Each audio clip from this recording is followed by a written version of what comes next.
This is the age-old argument when it comes to the abortion debate. This person says, if men do not have a say in abortion with the woman they conceived with, then men should have no obligation to provide financial support if the woman wants to keep the baby, so forth, so on. You get the gist of what he's trying to say there. I don't disagree with you. Just hang on a second. Let me explain it. But the first thing I want to point out is I find it incredibly ironic that that's the argument.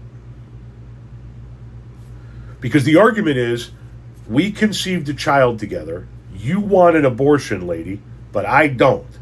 I want the baby, but I don't have a say because you're going to have an abortion. But the flip side of that is, if you have the baby, I don't want any financial responsibility. Well, if you are stopping a woman from getting an abortion or want to stop a woman from getting an abortion, then you are volunteering to take on financial responsibility. So it seems like the argument should be coming from, or is coming from, two different places, and I've never understood that. But neither here nor there. I don't necessarily disagree with you. And I don't know what the line would be, like the time period, but I wouldn't mind a scenario where man and woman have intercourse, woman becomes pregnant, says to the man, I want the baby. There should be a period of time, a finite period of time, in which the man can legally say, I don't want this baby, and therefore he is absolved of any future responsibility if the woman wants to carry on with the pregnancy. I don't think that should be something that's so deep into the pregnancy that the woman can't do anything about it, but in a timely manner where the woman can do something about it.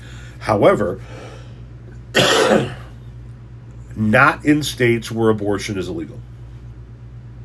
If the woman has no say over her body, then the man has no say over his pocketbook. We're all riding this train together. But yeah, I don't...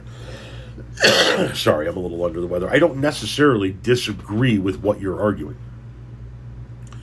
I just don't know what the time frame would look like and what the legalities of that would look like. But yeah, the man should have an option to opt out early on in the pregnancy. And if the woman wants to continue the pregnancy, knowing that he's out, then so be it. But what I can't get behind is men not saying, hey, I'm going to sign away my rights, and then going, hey, this is my son, my daughter, whatever the case may be, and then not having that financial responsibility. You know, you had the kid, take on the financial responsibility. That's how that works. Even if you and the mother of the baby no longer can speak to one another, it's still your responsibility.